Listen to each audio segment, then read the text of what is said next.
Hello friends, welcome back to our YouTube channel Shri Balaji institute. आपका अपने YouTube channel Shri Balaji institute में स्वागत है। और अपनी जो सीरीज चल रही थी वेब पेज बनाने की, जो सीरीज थी उसमें अपन वेब पेज बनाना सीख रहे थे और लगभग अपने जो HTML के टैग थे वो कंप्लीट हो चुके हैं। आज अपना एक बहुत ही इम्पोर्टेंट टॉपिक अपन लेके आए हैं और वो टॉपिक है अपना टेबल। टेबल का नाम तो सुना होगा कि टेबल आप MS वर्ड में भी बनाते हो, एक्सेल वगैरह में, इनमें भी यूज किया है। तो अपन वेब पेज के अंदर भी क्या कर सकते हैं, एक टेबुलर फॉर्मेट में अपन अपना वेब पेज में जो भी अपना डेटा है, कंटेंट है, कोई भी अपन अपना जो सारणी के रूप में डिस्प्ले शो करना चाहते हैं तो उसके लिए अपन एक टेबल टैग का यूज करते हैं। तो आज अपन उसी के बारे में पढ़ेंगे कि टेबल क्या होता है, कैसे क्रिएट किया जाता है वेब पेज के अंदर, और साथ ही साथ उसमें क्या क्या एट्रीब्यूट्स है। तो साथ ही साथ अपने वीडियो के लास्ट तक बने रहें और वीडियो को लाइक करें, शेयर करें और ज़्यादा से ज़्यादा लोगों तक इसको पहुंचाए जिसको भी इसकी रिक्वायरमेंट है। और ये जो अपना HTML का जो अपना फॉर्मेट चल रहा है, ये वेब पेज बनाना सीखने के साथ साथ कई बच्चे ऐसे भी हैं जो अपने सूचना सहायक की तैयारी कर रहे हैं या कंप्यूटर से रिलेटेड जो अपने गवर्नमेंट वैकेंसी है उनसे रिलेटेड कोई तैयारी कर रहे हैं। तो उनके लिए भी HTML का जो टॉपिक है या HTML का जो सिलेबस है वो पूरा कंटेंट अपना आता है। तो उनके लिए भी ये क्लास बहुत ही फायदेमंद रहने वाली है, तो वो भी इस क्लास को जरूर अटेंड करें। तो अपन स्टार्ट करते हैं अपना टॉपिक। आज का जो अपना टॉपिक है वो है टेबल। टेबल तो जानते होंगे ये कैसी होती है, तो एक बार मैं आपको बता देती हूँ कि अपना जो डेटा है या फिर कहें कि अपन जो भी कोई कंटेंट है, अपना कोई भी जो डिस्प्ले होने वाला जो कंटेंट है वो एक टेबुलर फॉर्म में या फिर अपन कहें कि एक सारणी के फॉर्म में अगर डिस्प्ले करना चाहते हैं, अपने वेब पेज पे भी एक सारणी के फॉर्म में अपना डेटा शो हो, तो उसके लिए अपने एक टैग काम में ली जाती है टेबल। ठीक है, तो टेबल अपन समझ सकते हैं कि टेबल बनती कैसे है। सबसे पहले ये होता है कि टेबल क्रिएट कैसे होती है। तो देखो, अगर डेफिनेशन की बात की जाए तो रो और कॉलम के कलेक्शन को क्या कहते हैं, रो और कॉलम के कलेक्शन को या संग्रह को या समूह को क्या कहा जाता है, एक टेबल कहा जाता है। अब कंफ्यूजन ये होता है कि रो क्या होती है, कॉलम, ये छोटे बच्चों का तरह क्वेश्चन नहीं है, लेकिन बड़े बच्चे हैं तो वो समझ जाते हैं भी रो तो क्या होता है और कॉलम क्या होता है। तो देखो, किसी भी फॉर्मेट में ये जो खड़े अपने स्तंभ दिखाई देते हैं जिनको अपन क्या बोलते हैं, कॉलम कहते हैं। तो ये तो अपने क्या होते हैं, कॉलम्स होते हैं। और जो अपने ये वाले चलते हैं ऐसे वाले, इनको कहा जाता है रो। तो ये तो हो गया, ये तो क्या हो गया अपने कॉलम। ठीक है, और ऐसे चलने वाली ये अपने हो गई रोज या पंक्तियां जिसे अपन कहते हैं। ठीक है, और इनसे मिलके अपनी क्या बन रही है, एक टेबल बन रही है। इसी फॉर्मेट में अपना टेबल शो होता है। साथ ही साथ टेबल से रिलेटेड कॉलम हो गया, रो हो गया, एक और आता है सेल। सेल अपने टेबल से रिलेटेड ही है। तो सेल क्या होता है, देखो अपनी जो इधर से ये जो रो है, ठीक है, और ये अपना कॉलम है, मतलब जहां पे भी एक रो या कॉलम आपस में एक दूसरे को इंटरसेक्ट करते हैं या एक दूसरे को आपस में काटते हैं, वहां पे जो शेप बन रही है, ये वाली जो शेप बन रही है केवल ये, इसको अपन एक सेल कहते हैं। तो ये बहुत सारी सेल्स हो गई। ठीक है, तो जहां पे अपना रो और कॉलम एक दूसरे को काटते हैं, एक दूसरे को कट करते हैं या एक दूसरे से मिलते हैं, वहां पे जो शेप बन रही है उस शेप को अपन क्या कहते हैं, सेल कहते हैं। तो जैसे ये अपनी रो जा रही है, ये अपना कॉलम है, तो ये अपनी एक सेल हो गई। ऐसे ये वाली एक सेल है, तो ये जो अपने रो और कॉलम जहां एक दूसरे को काट रहे हैं वो क्या हो गया, सेल हो गया। और जो खड़े होते हैं इनको कॉलम कहा जाता है। ये जो अपनी आड़ी रेखाएं होती है इनको अपन रो कहते हैं। तो ये तीन चीज कंटेंट होती है अपने टेबल से रिलेटेड भी। एक टेबल है वो रो और कॉलम का कलेक्शन होता है, एक टेबल के अंदर सेल्स होती है। सबसे ज्यादा आपने MS वर्ड, एक्सेल कहाँ जहां भी पढ़ा है वहां यही आता है, सेल, रो, कॉलम। ठीक है, तो अब अपने वेब पेज में भी अपन रो, कॉलम, सेल्स अपन यूज करेंगे, तो उसकी जानकारी अपन को पता होनी चाहिए। साथ ही साथ अपन को टेबल का भी पता होना चाहिए कि टेबल क्या होता है, कैसा बनता है। ठीक है, तो ये तो था एक बेसिक इंट्रोडक्शन।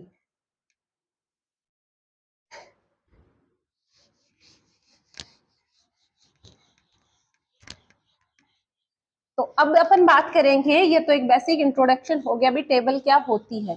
अब अपन वेब पेज में या HTML में जो टेबल यूज करेंगे तो उसके लिए HTML के जो टेबल है उस टेबल में कौन कौन से टैग काम में लिया जाता है। तो सबसे इंपॉर्टेंट अपना जो टैग है वो होता है टेबल टैग, ठीक है। साथ ही साथ अपन बात करेंगे इसके एट्रीब्यूट्स की। तो इसके एट्रीब्यूट्स कौन कौन से होते हैं, मतलब टेबल के साथ रो कॉलम बनाने के लिए कौन सा यूज किया जाता है, कैसे क्रिएट होता है। तो देखो टेबल एक कंटेनर टैग है, टेबल को अपन टेबल लिखेंगे, ठीक है। और टेबल को अपन को क्या करना है, क्लोज भी करना है। ये तो अपना टैग हो गया। मैं एक बार आपको यही लिख देती हूँ कि जो टेबल है, यूज भी साथ साथ लिखेंगे। तो ये तो क्या डिफाइन करता है, अपना टेबल को डिफाइन करता है। इसको डिफाइन करता है, टेबल को डिफाइन करता है कि अपन ने एक टेबल क्रिएट की है। टेबल टैग तो टेबल को डिफाइन कर रहा है। साथ ही साथ अपन बात करेंगे इसके साथ और कौन से एट्रीब्यूट काम में लिए जाता है। तो एक एट्रीब्यूट काम में लिया जाता है th, एक एट्रीब्यूट होता है td और एक एट्रीब्यूट होता है tr। तीन मोस्ट इंपोर्टेंट एट्रीब्यूट और भी है, लेकिन उनकी बात भी अपन करेंगे। तो देखो इनकी फुल फॉर्म की बात करें तो ये तो होता है टेबल हेडिंग, ये होता है टेबल डेटा, और ये होता है टेबल रो। मतलब कि अगर अपन क्या कर रहे हैं, एक टेबल बना रहे हैं, वेब पेज में टेबल को शो करना चाहते हैं, अपना जो भी डेटा है उसको टेबुलर फॉर्म में लेना चाहते हैं, तो सबसे पहले टैग कौन सा यूज करते हैं, टेबल टैग यूज करते हैं, जो ये डिफाइन करता है कि हाँ ये एक टेबल क्रिएट हो रही है। उसके बाद में अपन यूज करते हैं एक टीएस टैग, या अपन कह सकते हैं इसके एट्रीब्यूट है या टैग ही है एक तरह का, ठीक है। तो ये जो है ये क्या डिफाइन करता है, टेबल की हेडिंग को डिफाइन करता है। भाई जैसे अपन कोई भी टेबल बना रहे हैं, मान लो अपन 3 कॉलम की एक टेबल बना लेते हैं, ठीक है।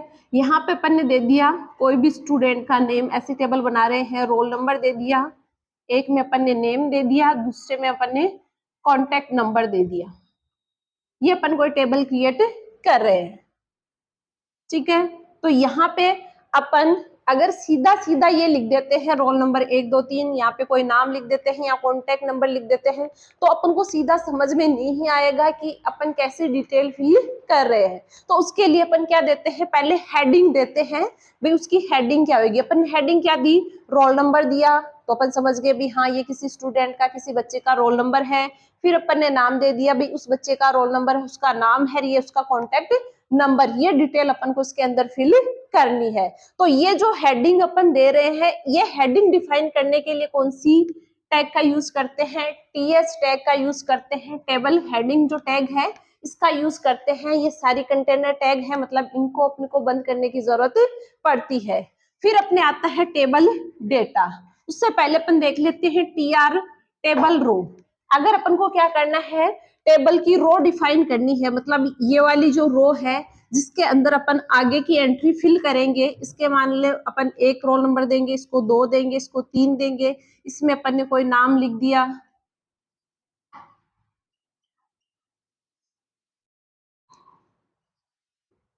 ये अपन ने लिखा है, ठीक है। इसमें अपन ने कोई भी कॉन्टेक्ट नंबर लिख दिए, मान लो ये अपन नहीं लिखेंगे। अब यहाँ पे ये अगली रो डिफाइन करने के लिए अपन किसका यूज करते हैं, टीआर टैग का यूज करते हैं। टेबल रो जो अपने टीआर टैग है इसका यूज करते हैं अगली रो डिफाइन करने के लिए, या फिर कह सकते हैं कि रो डिफाइन करने के लिए, टेबल में एक रो क्रिएट करने के लिए अपन किसका यूज करते हैं, टीआर टैग का यूज करते हैं। फिर तीसरी अपने आती है टीडी, टीडी टेबल डेटा। अपन जो टेबल के अंदर जो डेटा फिल कर रहे हैं 1 2 3, ये राम नाम जो अपन ने डाले हैं, ठीक है, राम श्याम सीता जो भी अपन ने नाम डाले हैं, आगे अपन कॉन्टेक्ट नंबर डाल रहे हैं, ये जो अपन डेटा फिल कर रहे हैं इन सेल्स के अंदर या इन रो कॉलम के अंदर या टेबल के अंदर, तो ये डेटा डालने के लिए या इसके अंदर डेटा इंसर्ट करने के लिए अपन कौन सी टैग का यूज करते हैं, टीडी टैग का यूज करते हैं। तो ये 3 टैग तो इंपॉर्टेंट है। इसके साथ साथ एक टैग और काम में ली जाती है, कैप्शन।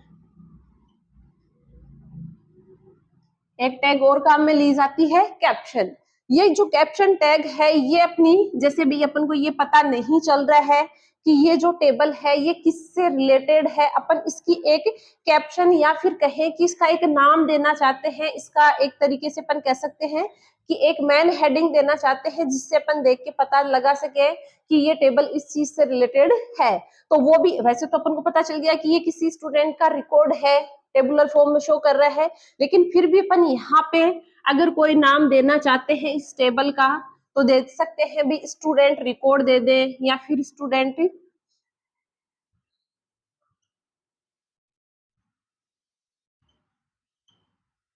रिकॉर्ड्स डाल दिया तो स्टूडेंट का रिकॉर्ड है ये शो कर रहा है।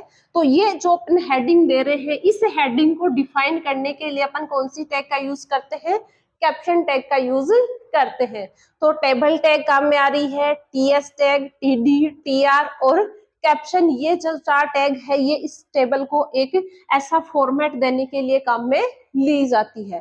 अब इसके अलावा भी अपने इस टेबल टैग के कुछ एट्रीब्यूट्स है जो और भी काम में लिए जाते हैं। ये तो टैग है टेबल के जो काम में लेने ही लेने हैं। इनके अलावा अगर अपन क्या करना चाहते हैं, अपनी टेबल को और भी ज्यादा अट्रैक्टिव लुक देना चाहते हैं, अगर अपन कोई कलर देना चाहते हैं, बॉर्डर वगैरह लगाना चाहते हैं, और भी कुछ कंटेंट थोड़े से अट्रैक्टिव दिखाना चाहते हैं, तो उसके लिए फिर कुछ और टैग का या फिर कहें कि टेबल टैग के अंदर और एट्रीब्यूट्स का यूज किया जाता है जिनकी सहायता से अपनी टेबल को और ज्यादा अच्छी और सुंदर दिखा सकते हैं। तो अब अपन बात करेंगे ये जो टैग है ये तो काम में आएंगे, एक बार और समझ लो। टेबल जो टैग है वो टेबल डिफाइन करने के लिए काम में लिया जाता है। टीएस जो टैग है वो टेबल की हेडिंग देने के लिए काम में लिया जाता है। टीडी जो इसके अंदर जो डेटा फिल करेंगे उनको डालने के लिए, टीआर टेबल की रो डिफाइन करने के लिए, कैप्शन जो टैग है वो टेबल का एक हेडिंग देने के लिए या फिर कहें कि एक कैप्शन जो देते हैं जिससे अपन को देखते ही पता चल जाता है कि वो किससे रिलेटेड डेटा को शो कर रहा है, तो वो कैप्शन देने के लिए अपन इसका यूज करते हैं। अब इनके अलावा और जो एट्रीब्यूट हैं उनका अपन देखेंगे कि कौन कौन से एट्रीब्यूट्स होते हैं।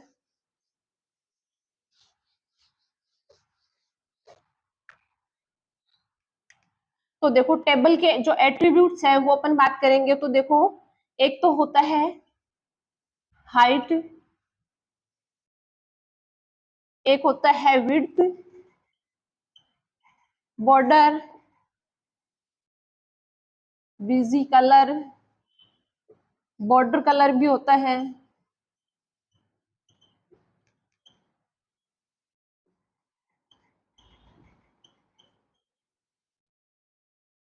बैकग्राउंड होता है। ये 5-6 एट्रीब्यूट है। हाइट का तो आपको पता है कि टेबल की जो हाइट है उसको डिफाइन करेगा।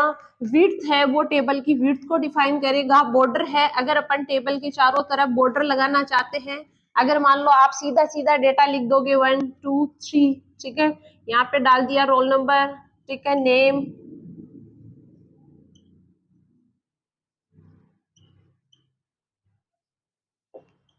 तो एक तो डेटा अपने ऐसे होएगा। एक अपन चाहते हैं कि इसके अंदर बॉर्डर भी आए, तो बॉर्डर डिफाइन करने के लिए अपन किस टैग का यूज करेंगे, किस एट्रीब्यूट का यूज करेंगे, बॉर्डर का यूज करेंगे। एक आता है बिजी कलर, अगर अपन इस टेबल के बैकग्राउंड में कोई कलर देना चाहते हैं, कैसा भी कलर अपन लगा सकते हैं, या किसी सेल रो का अपन कलर देना चाहते हैं तो अपन बिजी कलर का यूज करते हैं। एक आता है बॉर्डर कलर, अगर अपन चाहते हैं अपनी ये जो बॉर्डर लगाई है इन बॉर्डर्स का भी अपन कलर डिफाइन करना चाहते हैं तो बॉर्डर का कलर भी अपन डिफाइन कर सकते हैं। और एक आता है अपने बैकग्राउंड, अगर अपन टेबल का बैकग्राउंड डिफाइन करना चाहते हैं तो वो डिफाइन कर सकते हैं, लेकिन यहाँ पे अपन बैकग्राउंड के रूप में कलर नहीं देके यहाँ पे बैकग्राउंड के रूप में अपन क्या लगा सकते हैं, इमेज लगा सकते हैं। भी अपन टेबल के बैकग्राउंड में कलर दे रहे हैं तो उसके लिए तो बिजी कलर यूज आता है, लेकिन बैकग्राउंड में अगर अपन टेबल की कोई इमेज लगाना चाहते हैं, कोई पिक्चर लगाना चाहते हैं, तो पिक्चर के लिए अपन फिर किस एट्रीब्यूट का यूज करते हैं, बैकग्राउंड एट्रीब्यूट का यूज करते हैं, जो कलर नहीं देके क्या देता है, एक इमेज को बैकग्राउंड के रूप में सेट करता है। ये तो कुछ एट्रीब्यूट है, इनके अलावा भी कुछ और एट्रीब्यूट्स हैं,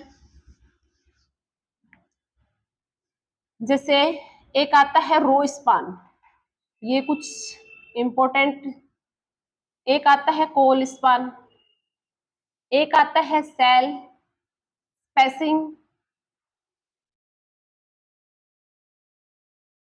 एक आता है सेल पैडिंग। देखो ये जो चार एट्रीब्यूट है ये थोड़े से अलग है, कुछ यूनिक है। तो देखो रो स्पान क्या करता है कि अगर अपन क्या करना चाहते हैं, दो रो को या दो से अधिक रो को मिलाकर एक रो करना चाहते हैं, या फिर ये कह सकते हैं कि दो से अधिक रो को मिलाकर, जैसे ये दो रो है, इन दो रो को मिलाकर अपन क्या कर रहे हैं, एक ही रो बनाना चाहते हैं। तो क्या है, रो स्पान क्या कर रहा है कि दो या दो से अधिक रो को मर्ज करके केवल एक रो के रूप में अपन कन्वर्ट करना चाहते हैं या एक रो में करना चाहते हैं, तो उसके लिए अपन रो स्पान का यूज करते हैं। ऐसे ही अगर अपन दो या दो से अधिक कॉलम को एक ही कॉलम बनाना चाहते हैं, तो उसके लिए फिर किसका यूज करते हैं, कॉल स्पान का यूज करते हैं। फिर नेक्स्ट कॉल स्पान और रो स्पान अच्छे से समझ में आ गया कि दो या दो से अधिक रो को मिलाकर एक रो में मर्ज करना, रो स्पान का यूज करते हैं। अगर दो या दो से अधिक कॉलम्स को मिलाकर एक कॉलम में मर्ज करना, कॉल स्पान जो टैग है या फिर सॉरी एट्रीब्यूट है उसका यूज करते हैं। फिर नेक्स्ट आता है सेल स्पेसिंग। मैंने बताया था शुरुआत में भी जब टेबल अपन पढ़ रहे थे कि अपने जो भी रो और कॉलम जब आपस में एक दूसरे को इंटरसेक्ट करते हैं या फिर कहें कि ये जो बन रही है इनको अपन बोलते हैं सेल्स।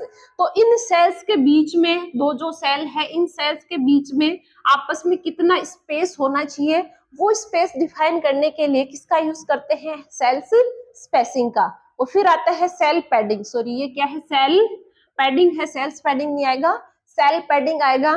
सेल पैडिंग क्या होता है कि अपन क्या कर रहे हैं, इन सेल के अंदर कोई कंटेंट लिख रहे हैं, सेल्स के अंदर अपन क्या लिख रहे हैं, कंटेंट। तो ये जो कंटेंट है इसके बीच में और अपनी जो सेल है इसके बॉर्डर के बीच में कितना पैडिंग होना चाहिए, कितना स्पेस, ये जो दे रहा है ये तो सेल्स के बीच में क्या कर रहा है, सेल्स के बीच में स्पेस डिफाइन कर रहा है, जगह छोड़ रहा है, ठीक है। और ये क्या कर रहा है, जो सेल्स पैडिंग है ये क्या कर रहा है, अपने सेल बॉर्डर और जो भी अपन सेल के अंदर कंटेंट लिखेंगे, कंटेंट के बीच में जो स्पेस है उसको डिफाइन करने के लिए या उनको सेट करने के लिए इस एट्रीब्यूट का यूज किया जाता है। तो एक बार फिर से शॉर्टली अपन देख लेते हैं। हाइट, टेबल की हाइट डिफाइन करने के लिए, विड्थ टेबल की चौड़ाई डिफाइन करने के लिए, बॉर्डर टेबल के चारों तरफ अपन बॉर्डर देना चाहते हैं वो डिफाइन करने के लिए, बीजी कलर टेबल का अगर बैकग्राउंड कलर देना चाहते हैं तो बैकग्राउंड कलर के लिए मैंने पीछे भी बता रखा है कि कलर का नाम दे सकते हैं या जो हेक्सा कोड होता है वो आप दे सकते हैं। बॉर्डर कलर, ये बॉर्डर का कलर डिफाइन करता है। और बैकग्राउंड में आप कोई बैकग्राउंड के अंदर इमेज लगाना चाहते हो टेबल के अंदर तो वो इमेज लगा सकते हो। फिर आता है रो स्पान, दो या दो से अधिक रोज को मर्ज करके एक रो में डिफाइन करना। और कॉल स्पान होता है दो या दो से अधिक कॉलम्स को मिलाकर एक कॉलम के अंदर मर्ज करना। फिर नेक्स्ट आता है सेल स्पेसिंग, दो सेल्स के बीच की डिस्टेंस या दूरी या स्पेस कम ज्यादा करने के लिए या बढ़ाने के लिए इसका यूज करते हैं। फिर आता है सेल पैडिंग, ये सेल की बॉर्डर और जो सेल के अंदर लिखा गया कंटेंट है उनके बीच में स्पेस देने के लिए या गैप देने के लिए, डिफाइन करने के लिए इन एट्रीब्यूट्स का यूज किया जाता है। तो ये कुछ मोस्ट इंपोर्टेंट एट्रीब्यूट्स है जिसके माध्यम से अपन एक बहुत ही अच्छा टेबल क्रिएट कर सकते हैं अपने वेब पेज पे। अब इनका अपन प्रैक्टिकली करके देखते हैं कि अपना जो टेबल है वो कैसे क्रिएट किया जाता है, कैसे कलर बॉर्डर वगैरह अपन लगा के एक बार इसका प्रैक्टिकली सेशन देखते हैं। तो अपन स्टार्ट करते हैं अपना प्रैक्टिकली सेशन। ये अपना जो टेबल है वो कैसे क्रिएट की जाती है, तो अपने ऑलरेडी मैंने जो नॉर्मल टैग है वो लगा रखी है। तो अब अपन स्टार्ट करते हैं कि जो अपने HTML के अंदर है टेबल के लिए, तो सबसे पहले मैंने आपको टैग बताया है, जो टैग है वो है टेबल टैग अपन यूज करेंगे। टेबल डिफाइन करने के लिए अपन किसका यूज करेंगे, टेबल का यूज करेंगे। अब जितने भी इसके एट्रीब्यूट्स है सारे वो अपन इसके अंदर लिखेंगे। तो मैंने सबसे पहले आपको बताया था कि इसके अंदर अपन टीआर टैग, टीडी और टीएस टैग यूज करते हैं। तो टेबल के अंदर सबसे पहले अपन किसका यूज करेंगे, टीआर को डिफाइन करेंगे। तो टीआर डिफाइन करने के लिए टीआर के अंदर अपन एट्रीब्यूट्स लिखेंगे। अब अपन एक छोटा सा जैसे प्रोग्राम बना लेते हैं जिसके अंदर अपन स्टूडेंट्स का रिकॉर्ड डालेंगे, जिसमें 3 कॉलम ले लेते हैं। एक अपन जैसे भी एग्जांपल में मैंने बस समझाया उसमें भी लिया था रोल नंबर, नेम और कॉन्टेक्ट नंबर का। तो मैंने हेडिंग के लिए मैंने दे दिया टीएस टैग, ठीक है। अब इसके अंदर मेरे को लेना है रोल नंबर। दूसरा जो टैग है टीएस, टीडी, ये जितने भी अपने हैं सारे एट्रीब्यूट्स जो है टैग है वो सारे कंटेनर टैग है। मतलब इनको ओपन और क्लोज दोनों करना पड़ेगा। ओपन तो होता ही है, साथ ही अपन को इनको क्लोज भी करना पड़ेगा। मतलब ये कंटेनर टैग है। दूसरा अपन कंटेंट ले लेते हैं नेम का, और तीसरा अपन ले लेते हैं कॉन्टेक्ट का। सॉरी, इसी में लिखा गया।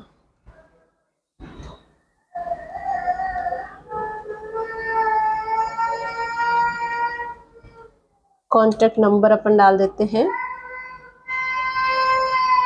तो एक बार अपन इसको क्या करते हैं, सेव करके देखते हैं कि इसका जो रिजल्ट है वो अपना कैसा आएगा। तो इसको आप जिस भी नाम से .html लगा के सेव करो और ब्राउजर में इसको शो करोगे तो ऐसा आएगा। जैसे मैंने अभी आपको बताया भी था कि बिना बॉर्डर लगाए अगर अपन शो करते हैं तो देखो हेडिंग आ गई है, रोल नंबर, नेम और कॉन्टेक्ट नंबर। अब अपन चलते हैं भी, अपन को क्या करना है, हेडिंग के साथ साथ अपन को क्या करना है कि अपन को इसके अंदर अपन रो डिफाइन कर चुके हैं, एक रो अपने आ चुकी है। अब नेक्स्ट अपन बात करते हैं इसके अंदर दूसरी जो रो है वो अपन लेंगे। दूसरी रो के अंदर अपने आता है जिसके अंदर अपन को क्या करना है, दूसरी रो अपन फिर से डिफाइन करते हैं। ये तो एक रो हुई है जिसके अंदर अपन ने केवल हेडिंग लगाई है। अब इसमें दोबारा से अपन क्या करते हैं, डिफाइन करते हैं। अब अपन डालेंगे इसके अंदर डेटा। जैसे रोल नंबर, एक स्टूडेंट का जो रोल नंबर है उसका अपन डालते हैं। तो मैंने डेटा एंट्री के लिए टैग बताया था कि उसके लिए क्या आएगा, टीडी जो है, टेबल के अंदर जो डेटा डिफाइन करने के लिए टीडी का यूज करते हैं। टीडी भी एक कंटेनर टैग है। दूसरा अपन ने क्या दिया था, नाम दिया था। तो जैसे मान लो अपन ने नाम दे दिया राम सिंह। और तीसरा कंटेंट अपन ने इसी रो में क्या दिया था, टीडी के लिए कॉन्टेक्ट नंबर। तो कोई भी नाम जो कॉन्टेक्ट नंबर है वो मैंने डाल दिए हैं। अब अपन क्या करते हैं, इसको सेव करते हैं और सेव करके अपन इसका रिजल्ट देखते हैं। तो देखो इसका रिजल्ट जो है कुछ इस तरीके से आएगा। अपन ने एक एंट्री कर दी है जो रोल नंबर, नेम और जो कॉन्टेक्ट नंबर का जो अपने दिखाई दे रहा है, ये सारा का सारा जो कंटेंट है वो अपने को दिख रहा है, वो एकदम बोल्ड दिख रहा है। मतलब ये हेडिंग शो कर रहा है। बाकी अपन ने एक एंट्री जो की है रो की वो स्मॉल, थोड़ा सा डल दिखाई दे रहा है। तो ये हेडिंग के लिए है। नेक्स्ट अपने आता है कि जब अपन क्या करते हैं कि अपना जो डेटा है उस डेटा को अपन फिर से एक एंट्री और कर लेते हैं ताकि अपन को और भी अच्छे से समझ में आए। फिर से एक रो अपन डिफाइन करते हैं और इसके अंदर अपन और लगा लेते हैं।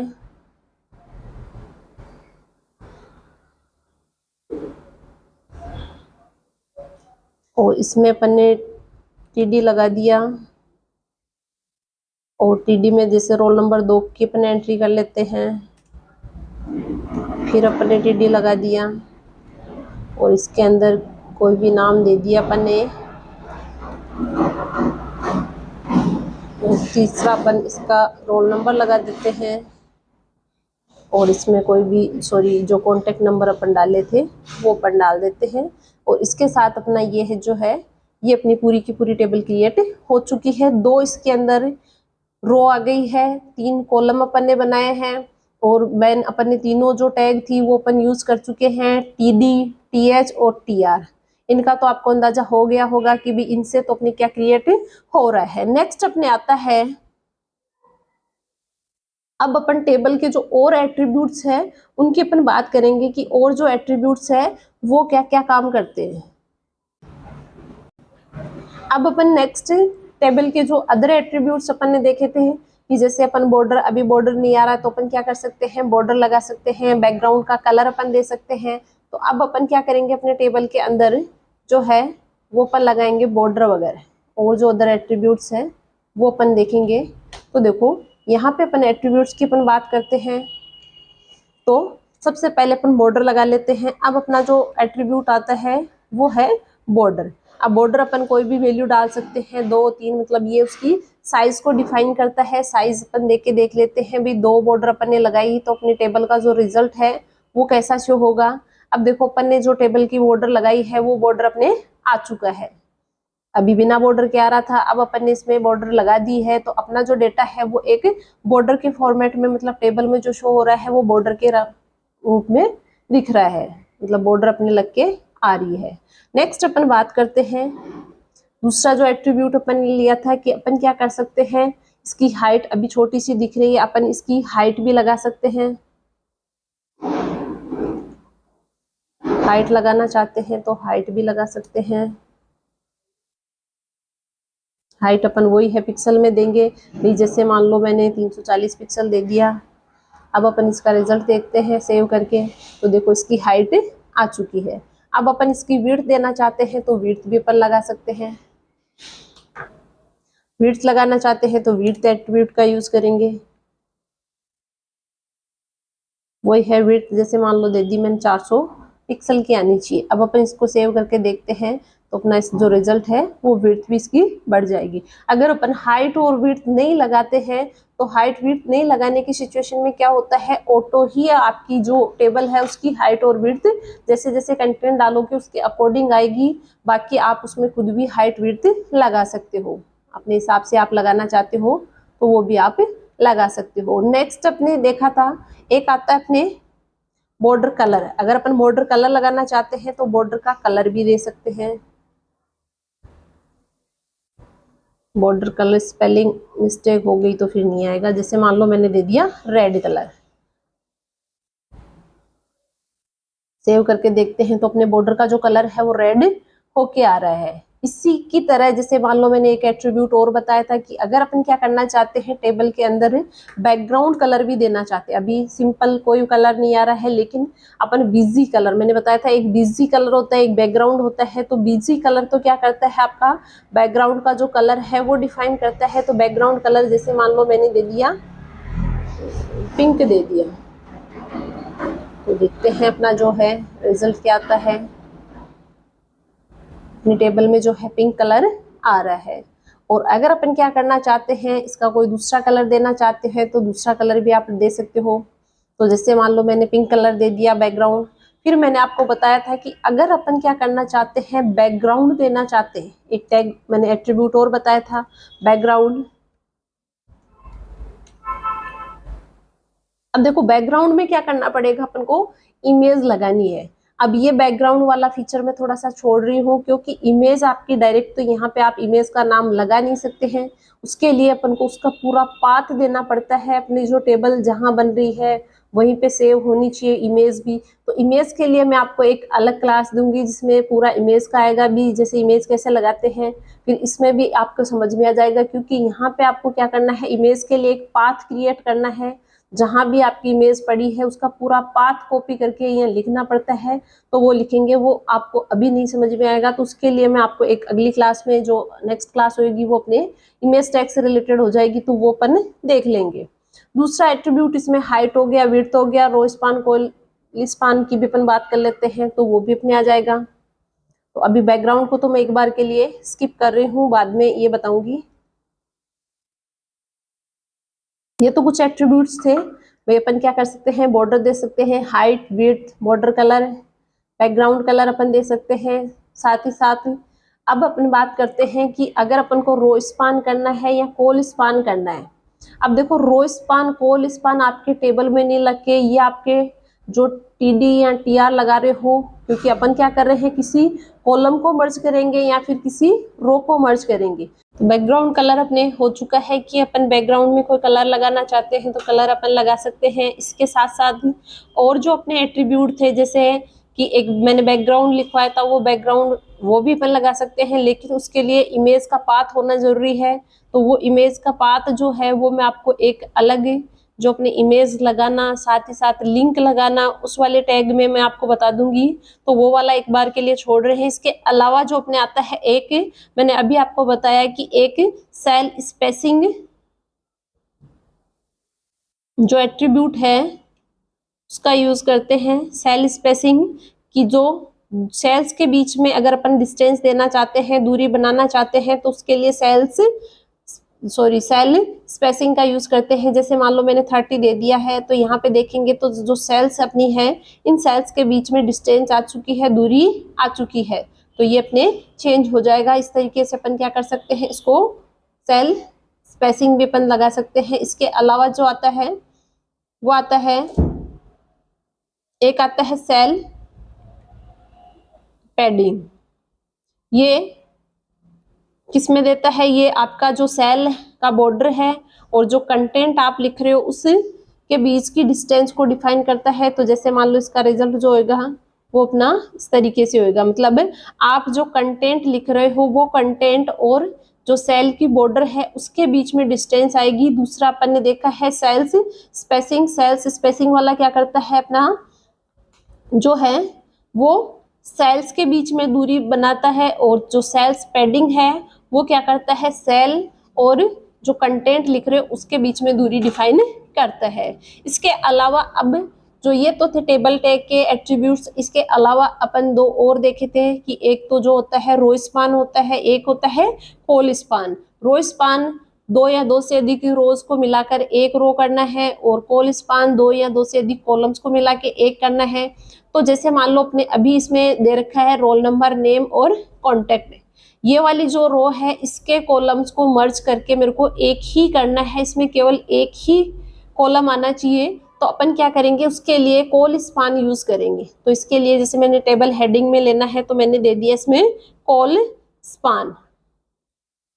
ठीक है, कितने कॉलम्स को आपको स्पान करना है, मतलब आप कितने कॉलम को मर्ज, आपके पास केवल 3 ही कॉलम है, तो मान लो मैंने तीनों कॉलम को क्या कर दिया, मर्ज कर दिया। अब आपको एक चीज ध्यान रखनी है कि अगर आप तीनों कॉलम को मर्ज करके एक कर रहे हो तो बाकी के जो कॉलम है उनको आपको हटाना है। अगर आप नहीं हटाओगे तो देखो एक बार रिजल्ट आपका कुछ इस तरीके से आएगा, मतलब आपका जो टेबल है वो पूरी तरीके से बिखर जाएगा, क्योंकि आपने 3 कॉलम को मर्ज कर दिया है। अब 2 कॉलम जो थे आपके वो नेम और कॉन्टेक्ट नंबर वाले वो एक्स्ट्रा हो चुके हैं, क्योंकि आपके टेबल में केवल 3 ही कॉलम है, 2 कॉलम एक्स्ट्रा आ रहे हैं। तो इसके लिए फिर क्या करना पड़ेगा आपको, ये जो कॉलम आपने दे रखे हैं इनको क्या करना पड़ेगा, रिमूव करना पड़ेगा, हटाना पड़ेगा, डिलीट करना पड़ेगा। तो एक बार मैं क्या करती हूँ, इन दोनों कॉलम्स को हटा देती हूँ। मेरे को क्या करना है, केवल एक ही कॉलम लेना है, क्योंकि तीनों कॉलम को मर्ज करके मेरे को क्या करना है, एक ही कॉलम बनाना है। तो अब देखो तीनों कॉलम मर्ज होके केवल एक कॉलम बन गया है रोल नंबर का। मैंने नेम और कॉन्टेक्ट नंबर हटा दिया है। तो इस तरीके से अपन क्या कर सकते हैं, कॉल स्पान के माध्यम से कॉलम्स को मर्ज कर सकते हैं। इसी तरीके से मान लो रो को मर्ज करना है, मैं ये तो कॉलम मेरे को मर्ज करना था, अब मेरे को रो मर्ज करनी है। तो जैसे मान लो मेरे को नीचे अपन इसमें ले लेते हैं कि जो रोल नंबर वाली है वो केवल एक ही रो आनी चाहिए। तो यहाँ पे मैंने क्या कर दिया, इसको रो स्पान कर दिया। रो स्पान मेरे को 2 रो को मर्ज करना है। तो अब देखोगे आप एक रोल नंबर तो आ ही रहा है, लेकिन नेक्स्ट वाली जो रो है, अब देखो इसका रिजल्ट क्या आएगा, कुछ इस तरीके से आएगा। आपके रो बढ़ चुकी है, क्योंकि 2 रो को मिला के आपने एक कर दिया है, लेकिन 2 नंबर वाली जो रो है अगली रो वो भी आपका शो करेगा। तो उसके लिए फिर क्या करना पड़ेगा अपन को, उसकी जो रो है 2 नंबर वाली उसको भी अपन को जो है एक्स्ट्रा उसको रिमूव करना पड़ेगा। अब अपन इसको हटा के फिर इसका रिजल्ट देखते हैं, तो कुछ इस तरीके से आएगा, क्योंकि अपनी जो 2 रो है वो मर्ज होके एक हो चुकी है, और कॉलम 3 मर्ज किए थे, क्योंकि कॉलम तो अपने पास 3 थे, तीनों मर्ज कर दिए। रो अपने पास केवल 2 ही है, तो अपन दोनों रो को मर्ज कर चुके हैं। तो कॉल स्पान और रो स्पान इस तरीके से आप लगा सकते हैं। उसके लिए आपको ध्यान रखना है कि आप अगर मर्ज कर रहे हो तो जो आपकी एक्स्ट्रा जो आप जिन रो को मर्ज कर रहे हो तो उनको आपको रिमूव करना पड़ेगा, तभी आपका सही डिस्प्ले या टेबल का जो प्रारूप है सही दिखेगा। नहीं तो आपका पूरा अस्त व्यस्त, आपकी रो कॉलम जो है इधर उधर बिखर जाएंगे। तो उससे पहले आप मेक श्योर करें कि आप जितने कॉलम या रो को आप मर्ज कर रहे हो उतने रो कॉलम आपको हटाने भी पड़ेंगे, क्योंकि एक्स्ट्रा होंगे वो उस टेबल में कहीं ना कहीं शो होंगे, और इसकी वजह से फिर आपका डेटा जो है इधर उधर दिखेगा। तो इस तरीके से अपन क्या कर सकते हैं, एक टेबल क्रिएट कर सकते हैं और टेबल बना सकते हैं। तो ये थे अपने टेबल के एट्रीब्यूट्स, जिसमें अपन ने border height, width, border colour, BG colour, background colour, cell spacing, cell padding, साथ ही साथ row span, col span, TD, TH और TR, ये जो टैग है इनका यूज किया है। तो एक बार इनका प्रैक्टिस करके देखें, और अगर कोई आपको डाउट है, कोई कंफ्यूजन है, कोई चीज़ नहीं समझ में आई हो, अगर कोई मिस्टेक हो रही हो, तो वो आप कमेंट बॉक्स के द्वारा पूछ सकते हैं। धन्यवाद।